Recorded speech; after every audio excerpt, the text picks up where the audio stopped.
Assalamualaikum warahmatullahi wabarakatuh. Semangat pagi, semoga keberkahan dan kesejahteraan untuk kita semua. Perkenalkan, saya Laga Adi Dharma, salah satu dosen program studi S1 Sastra Indonesia, Fakultas Sastra, Budaya, dan Komunikasi Universitas Ahmad Dahlan. Video ini dibuat guna memenuhi salah satu syarat sertifikasi dosen terkait pernyataan diri dosen dalam unjuk kerja Tridharma Perguruan Tinggi atau PDD UKT-PT khususnya di bidang pengajaran. Pada kesempatan ini saya ingin menunjukkan mata kuliah yang saya ampu, yaitu Sastra Melayu Tionghoa. Mata kuliah ini merupakan salah satu mata kuliah wajib di program studi S1 Sastra Indonesia dan memiliki bobot 3 SKS yang ditawarkan pada semester genap.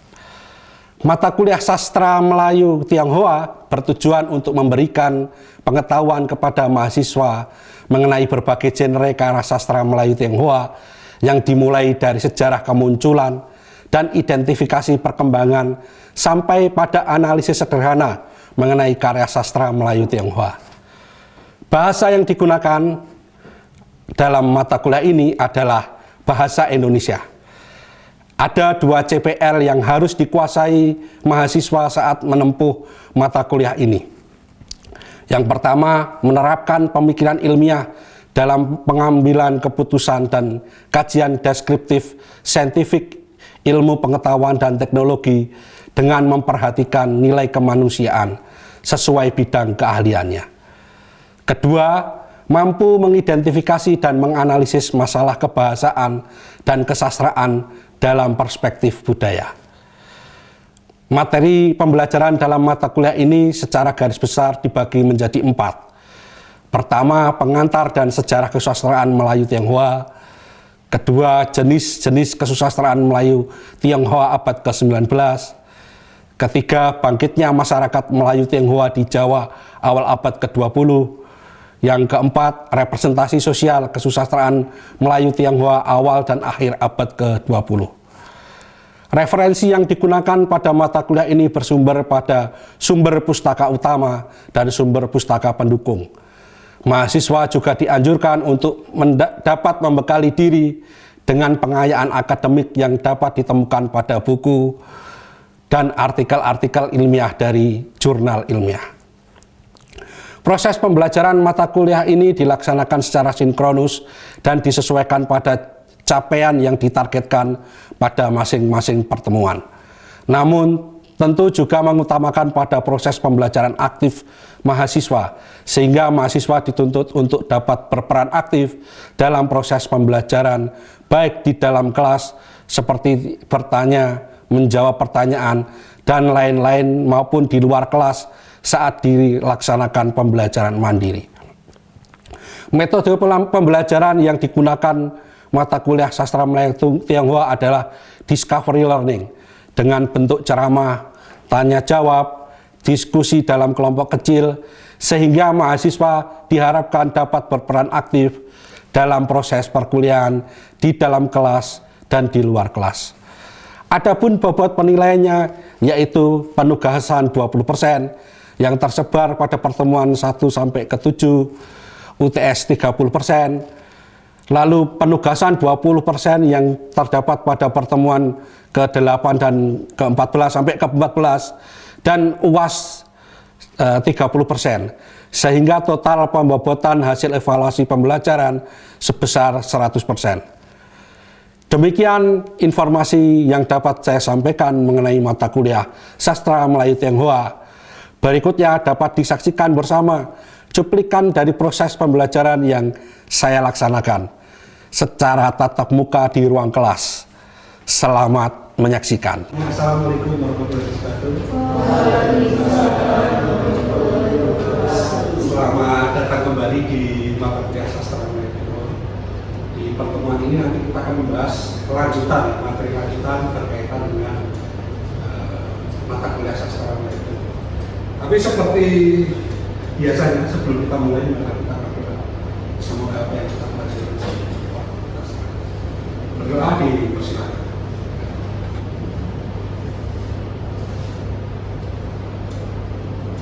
Berdoa selesai. Oke.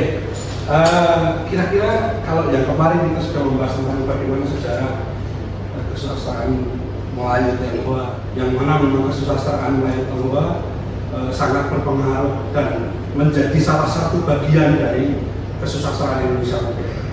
Nah, pada pertemuan kali ini kita akan membahas tentang bagaimana pola-pola yang berkaitan dengan tema-tema yang diangkat di dalam kesusastraan Melayu Tionghoa.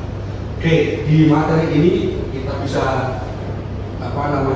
lihat. Oke, ini kita pada pertemuan ini menekankan pada representasi sosial kesusastraan Melayu Tionghoa awal dan akhir abad ke-20. Jadi nanti kita akan melihat sebenarnya pola-pola yang muncul berkaitan dengan representasi sosial yang dianggap di dalam kesusastraan Melayu Tionghoa atau yang tercermin di dalam kesusastraan Melayu Tionghoa. Kira-kira teman-teman, sebelum kita lanjut lebih dalam lagi, apa ada yang mau ditanyakan? Oh, silakan Mas Alfi. Oke, representasi sosial. Jadi representasi sosial dalam konteks karya sastra itu bagaimana sebuah karya sastra itu menyajikan tema-tema yang mengangkat tentang sosial, permasalahan-permasalahan sosial, ya, entah kemiskinan, entah lingkungan, entah berkaitan dengan konflik-konflik, atau berkaitan dengan bagaimana kesenjangan sosial yang muncul di masyarakat dan lain sebagainya. Tapi dalam konteks ini tentu karena kita membahas tentang masyarakat yang di masa lampau, ya kan, karena konteksnya ini kan karya sastra Melayu Tionghoa ini kan rata-rata dibuat ya abad-abad ke-20-an, abad ke-19, abad ke-19, 19-an akhir dan abad ke-20-an. Maka kita bisa melihat fenomena apa yang muncul yang terrepresentasi dari karya-karya sastra tersebut. Akhirnya kita bisa mencoba, nanti kita bisa melihat fenomena apa yang muncul di abad ke-19 atau abad ke-20 dari karya sastra tersebut atau karya sastra Melayu Tionghoa yang dikaji. Nah, dalam hal ini nanti terkait representasi sosial ini nanti saya akan menunjukkan satu penelitian, artikel penelitian yang sebenarnya ini saya tulis sendiri dengan partner saya Bu Alif, ya, yang mengangkat bagaimana seorang, saya menyebut enemer itu ya mandor dan kuli yang tercermin di dalam sebuah karya sastra. Kami memiliki ada pola yang menarik ternyata di dalam salah satunya adalah karya sastra Melayu Tionghoa yang berjudul Syair Jalanan Kereta Api. Nah, nanti kita coba lihat di slide berikutnya. Nah, ini judulnya, artikelnya Enemer and Kuli Social Reflection in Parliament and Chinese Literary Books. Ini penelitian yang kami lakukan berkaitan dengan bagaimana fenomena representasi sosial yang muncul di dalam Syair Jalanan Kereta Api. Syair Jalanan Kereta Api ini memang ditulis oleh salah satu peranakan Tionghoa yang secara spesifik mengangkat tentang fenomena munculnya rel kereta api, pembuatan atau pembukaan rel kereta api di abad ke-19 di Indonesia. Dan ini menarik sekali karena ada korelasinya antara pembangunan dan masalah sosial yang muncul terkait dampak dari pembangunan jalur rel kereta api tersebut. Dan dari situ kita nanti bisa melihat pola yang muncul antara.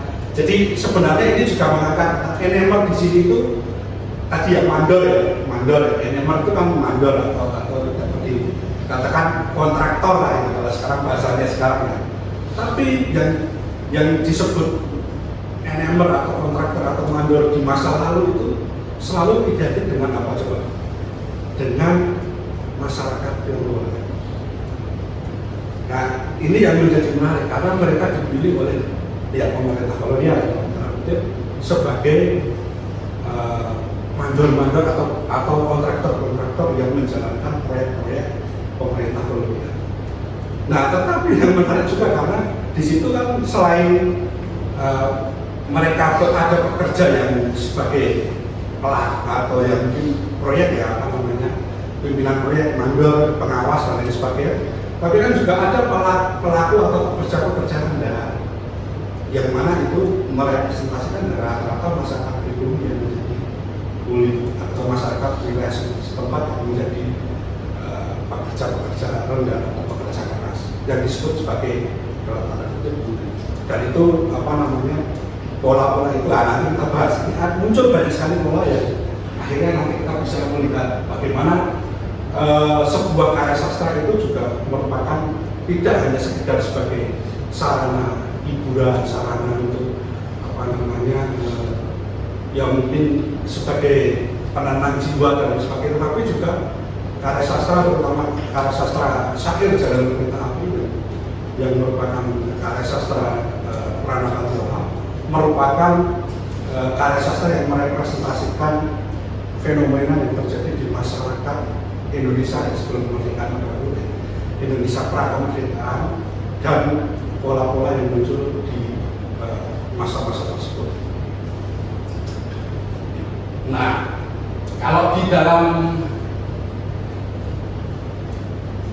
ini sebenarnya kalau kita lihat ada pola-pola yang menunjukkan misalnya kalau di dalam karya-karya sastra Tionghoa peranakan itu atau karya sastra Melayu Tionghoa yang memang secara spesifik karya ini cukup banyak sekarang, tapi memang tidak banyak muncul di dalam kasus sastra Indonesia modern. Artinya belum banyak dikaji, meskipun ya sudah kalau sekarang sudah mulai banyak yang dikaji, tapi memang secara jumlah dan mungkin kuantitas itu masih belum banyak dikaji, dan ini masih terbuka, sangat terbuka sekali peluang untuk bagi teman-teman yang tertarik untuk mengkaji karya sastra Melayu. Karya sastra Melayu Tionghoa terutama mungkin yang berasal dari abad ke-19 atau 20 awal. Nah, dari sini kira-kira ada yang mau ditanyakan lagi sebelumnya? Silakan. Oh, Mas Arti lagi, ya ada gimana Mas? Teman-teman yang menarik di dalam karya sastra Oke. Jadi tema-tema yang menarik ya tadi. Kalau kita ini kan ini pada kesempatan ini atau pada perkuliahan kita ini kan spesifik membahas tentang tema-tema sosial, representasi sosial. Tapi tema-tema yang lain apakah ada? Ya ada. Banyak sekali tema-tema yang lain yang diangkat di dalam karya sastra Tionghoa yang itu merupakan misalnya merepresentasikan persoalan-persoalan tentang ya itu tadi misalnya tentang kemiskinan, tentang modernitas, tentang distribusi pengetahuan, tentang misalnya berkaitan dengan ya paling banyak sih permasalahan sosial dampak dari kolonialisme dan dampak dari modernisme yang muncul karena memang untuk kepentingan kapital ya, karena kepentingan pada waktu itu tentu ada hal-hal yang digerakkan untuk kepentingan yang lebih besar secara ekonomi ya untuk pemerintah kolonial itu, sehingga itu bisa masuk di dalam tema-tema yang diangkat dalam karya sastra Melayu. Dan karya di dalam karya sastra Melayu itu jenisnya macam-macam seperti yang sebelumnya saya jelaskan. Ada yang misalnya ada yang berupa novel, ada yang berupa satir, ada yang berupa pantun. Nah, kebetulan dalam penelitian ini, dalam penelitian yang menjadi materi kali ini berupa satir, dan banyak sekali mungkin pola-pola atau jenis-jenis karya sastra yang bisa dikaji dengan teori dan pendekatan yang lainnya. Nah, oke, selanjutnya misalnya ini saya tunjukkan. Nah, dalam artikel tersebut, artikel penelitian kami itu paling tidak ada tujuan untuk menjawab dua permasalahan atau dua permasalahan yang sangat mendasar, dan itu menjadi menurut kami menarik. Yang pertama itu berkaitan dengan apa saja bentuk refleksi sosial yang muncul di dalam perjalanan kereta api. Yang kedua berkaitan dengan konteks historis terkait Enemer dan Kuli di dalam keadaan tersebut. Nah, yang memang relasi antara ini bagaimana konteks refleksi sosialnya, tapi ada juga yang secara historis seperti apa. Nah, mari kita lihat. Nah, oke, bisa dilanjutkan yang refleksi sosial. Ini ada temuan yang berkaitan dengan refleksi sosial. Yang pertama terkait apa coba temuannya? Terkait fenomena ganti rugi tanah. Fenomena ini teman-teman sudah ada sejak masa kolonial. Itu sudah ada bahkan sampai sekarang. Fenomenanya kalau dulu biasanya fenomena ganti rugi itu ya sudah, artinya dibeli ya dengan harga murah. Tapi menariknya dalam perkembangan yang saat ini, ya, di era saat ini itu ganti rugi ini menjadi ganti untung, karena ternyata banyak sekali di fenomena yang terkait ganti rugi tanah yang kita kenal ya. Tapi di era sekarang menjadi ganti untung karena banyak sekali proyek-proyek pemerintah ya, kalau dulu mungkin ya pemerintah kolonial, kalau sekarang pemerintah Indonesia. Kalau pemerintah Indonesia sekarang ada yang ganti untung itu menjadi beberapa menjadi salah satu yang akhirnya masyarakat bisa menikmati. Ternyata tanahnya dibeli oleh pemerintah untuk misalnya pembangunan jalan tol misalnya, itu mereka mendapatkan ganti yang untung, artinya ganti yang banyak yang ya paling tidak untuk membeli tanah itu sesuai lah, bahkan bisa lebih. Nah, konteks ini sebenarnya fenomena ganti rugi tanah ini sudah muncul di era-era kolonial, bahkan mungkin sudah terjadi sebelumnya, tapi dalam teman saya di era abad ke-19 sudah ada ganti rugi tanah terkait proyek pembangunan kereta api. Nah, terus selanjutnya, ini yang menarik, refleksi sosial yang ditemukan apa? Ada modernisasi di Pulau Jawa.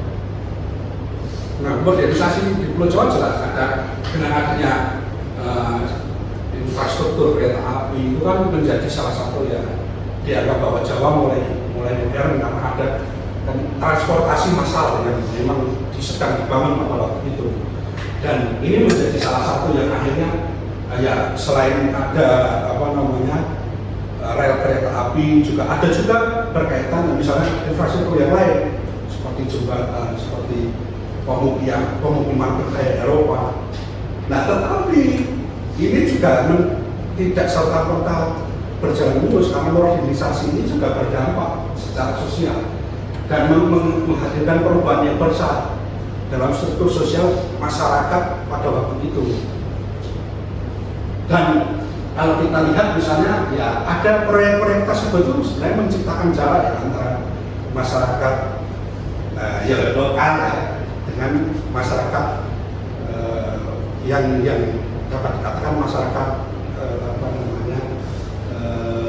Eropa yang ada di Indonesia ya, karena memang ada pola yang muncul bahwa modernisasi yang mereka bawakan atau yang mereka idam-idamkan itu kan modernisasi ala Eropa, sedangkan di masyarakat Indonesia belum tentu menerima modernisasi itu.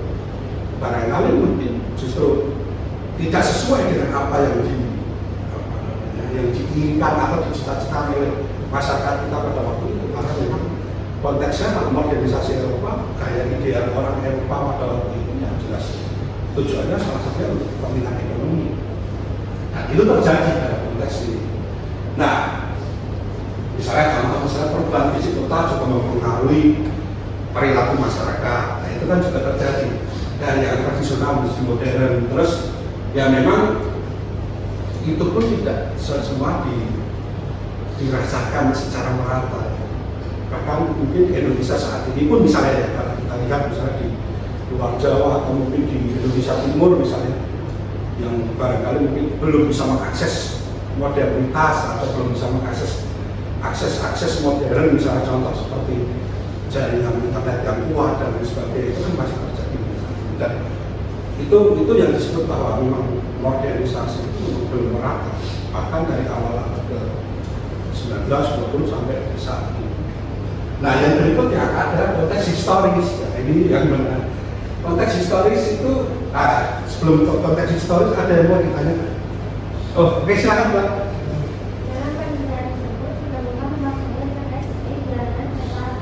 Oh, oke, berarti ini mungkin tadi ya, artinya temuannya ya memang berkaitan dengan itu tadi ada pola-pola yang menarik. Jadi terkait representasi sosial dan berkaitan dengan sejarah tentang Enemer dan Uli. Nah ini terdapat di sakel tersebut, dan sakel itu juga kalau teman-teman bisa diakses juga sekarang sudah ada yang ditemukan, terus teman-teman juga bisa mengakses. Kalau teman-teman mau mau mengakses salah satunya, mungkin teman-teman secara langsung misalnya ada di beberapa koleksi di Perpustakaan Nasional di Jakarta, di Jogja di beberapa perpustakaan, termasuk di perpustakaan tinggi ya, gerbang pustaka yang ada di Jati ya, daerah Jati ya, itu silakan bisa mengakses. Dan tapi terbatas ya, harus ada juga di perpustakaan taman siswa juga ada, tapi tidak terlalu banyak. Tapi yang banyak itu di perpus nasional, di perpusnas. Jadi teman-teman bisa mengakses secara online, secara katalog dulu, baru nanti bisa datang ke lokasi kalau sudah menemukan kira-kira apa yang mau diteliti nih, apa yang menarik dari saya yang ditemukan, atau mungkin karya-karya sastra Melayu Tionghoa yang lain. Nah, kalau ini salah satunya Mbak, ini yang menarik dari karya Satir Jalan Kereta Api, salah satunya ditemukan konteks historis berkaitan dengan Enemer dan Uli tadi. Nah, ya Enemer itu selalu identik dengan masyarakat Tionghoa. Ya, kalau di strata sosial itu kan ya pribumi, seperti saya bahas kita itu masuk, kalau di ya masuk Indo-Indo masuk pribumi kategorinya masyarakat biasa lah, itu masyarakat umum ya, bukan berdarah biru, nanti beda lagi. Tapi ada nggak yang berdarah biru? Jangan-jangan ada yang berdarah biru. Tapi kalau rata-rata ya masyarakat umum itu ya seperti yang lainnya. Tapi dalam konteks masyarakat Tionghoa, mereka stratanya sama dengan orang Cina, orang Arab, Asia Barat, itu kan sama. Kalau dalam struktur sosial itu di atas orang pribumi ya, seperti orang Eropa. Konteks struktur hierarki sosial yang muncul di masa tersebut ya, ke 1920 ya, atau mungkin bisa jadi sampai sekarang dan lain sebagainya. Nah, terus ada juga misalnya yang berkaitan dengan konteks historis, misalnya ada yang berkaitan dengan ini pemberdayaan penduduk lokal seperti Uli ya, ini juga masih ada. Ini menjadi fenomena juga sebenarnya. Pembangunan proyek-proyek waktu itu, masa lampau itu kan memang rata-rata ya masyarakat sekitar dijadikan sebagai pekerja rendah. Sekarang pun sama ya. Ada juga kan proyek-proyek misalnya dari masyarakat sekitar dan dijadikan pekerja yang sebagai pengamanan atau apa dan lain sebagainya. Nah, pola ini ternyata berulang. Ini menjadi salah satu yang bisa dipetakan terkait secara historis ya. Oke, ada lagi ya konteks historis. Nah, sebenarnya ini juga menjadi menarik karena mereka itu bergantung sebenarnya. Enemer dan Uli itu, Enemer itu bergantung, mandor-mandor itu juga bergantung dari kinerja Uli. Biasanya kan kalau Ulinya atau pekerjanya rajin-rajin ya otomatis para mandor juga bisa lebih meningkat. Nah, itu kira-kira itu teman-teman. Dalam konteks ini misalnya selanjutnya. Nah,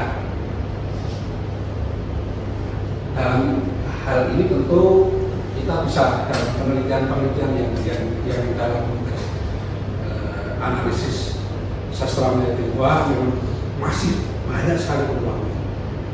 Maka kalau kita bisa melihat memang kalau teman-teman tertarik kan kita bisa berkolaborasi untuk melakukan penelitian secara mendalam.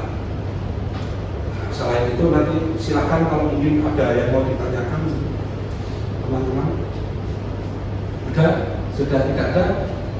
Oke, kira-kira itu. Jadi kesimpulannya bagi saya dalam pertemuan ini ya apapun karya sastranya termasuk karya sastra Tionghoa pasti selalu merepresentasikan persoalan-persoalan atau dinamika yang ada di masyarakat, karena sastra itu selalu beriringan